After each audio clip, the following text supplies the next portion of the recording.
तो रिसेंटली जो है हमारी एक एग्रीकल्चर एक्सपोर्ट पॉलिसी आई थी 2018 में, जिसमें हमने ये टारगेट सेट किया था that we will be doubling the farmer income by 2022। उसके बाद काफ़ी सारे एफर्ट्स किए गए। फिर हमने ये भी बोला था कि उसमें कि हम एक्सपोर्ट्स को भी बढ़ाएंगे। ठीक है, तो इसको लेके काफ़ी सारे एग्रीकल्चर रिफॉर्म्स रिसेंटली आप जानते हैं, कुछ ऑर्डिनेंस आए थे, अब वो एक्ट बन गए हैं फार्मर्स को लेके, जिसको लेकर काफ़ी सारा प्रोटेस्ट हो रहा है।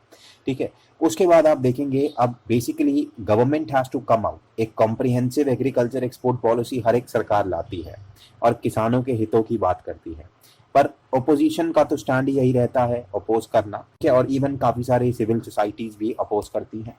ठीक है, तो यहाँ पे हम देखेंगे कि ये जो एग्रीकल्चर एक्सपोर्ट जो पॉलिसी थी, ठीक है, वो कि एक्सपोर्ट के ऊपर काम करेगी और बेसिकली डबल करेगी हमारी फार्मर इनकम को बाय 2022।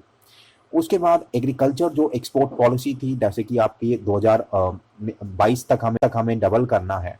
ठीक है, तो we have to double the agriculture exports. Presently आप देखेंगे दैट 30 बिलियन प्लस है यूएसडी, और 2022 तक जो है यूएसडी 60 बिलियन करना है। ठीक है, और कुछ आने वाले समय में हमें 100 बिलियन तक यूएसडी तक ले जाना है। ठीक है, और एक स्टेबल ट्रेड पॉलिसी जो होती है, रिजीम हमने बना के रखनी है। ठीक है, उसके बाद हमें क्या करना है कि अपनी जो एक्सपोर्ट की बास्केट है उसको भी डाइवर्सिफाई करना है। हमारी जो लोकेशन है जहाँ पे हमारा जो एक्सपोर्ट होता है उसको भी बढ़ाना है, हम क्या क्या एक्सपोर्ट करते हैं वो भी बढ़ाना है, और जो वैल्यू है हमारे वैल्यू एडेड एग्रीकल्चर एक्सपोर्ट्स हमें करने हैं। ठीक है, तो बेसिकली जिसमें हमारे पेरिशेबल्स वगैरह को भी फोकस में लाना है। ठीक है, तो ओवरऑल हमने हर चीज के ऊपर ध्यान देना है और अपनी एक्सपोर्ट को बढ़ाना है। फिर एक नोवल मेथड ये है कि दैट हम जो अपनी जो हमारी जो ट्रेडिशंस जो एग्रीकल्चर है, जिसमें कि ऑर्गेनिक खेती है, आपकी हमारी इंडिजिनियस कल्टीवेशन है, प्रैक्टिसेस है, उनको भी रोल में लाना है। ठीक है, उसके बाद जो भी इंस्टीट्यूशनल मैकेनिज्म है सेटअप करने की, वो भी हमें सेटअप करने हैं, जो कि इन मार्केट को तक हमें पहुंचाएंगे, हमारे बैरियर्स को टैकल करेंगे, एंड सैनिटरी या फाइटोसैनिटरी इश्यूज है वो भी ओवरकम करने होंगे। ठीक है, तो ओवरऑल हमें एक्सपोर्ट को बढ़ाना है और उसके थ्रू ही हमें फार्मर की इनकम को डबल करना है। फिर हमें ग्लोबल वैल्यू चेन्स के साथ इंटीग्रेट करना है। ठीक है, अपने फार्मर्स को एनेबल करना है to benefit of the export opportunities in the overseas market. अब ये जो एक्सपोर्ट पॉलिसी थी उसमें कुछ सर्टन क्लासिफिकेशन है, कुछ आपकी स्ट्रेटेजिक है, कुछ आपकी ऑपरेशनल है। स्ट्रेटेजिक में आपके कुछ पॉलिसी मेजर्स आ जाएंगे।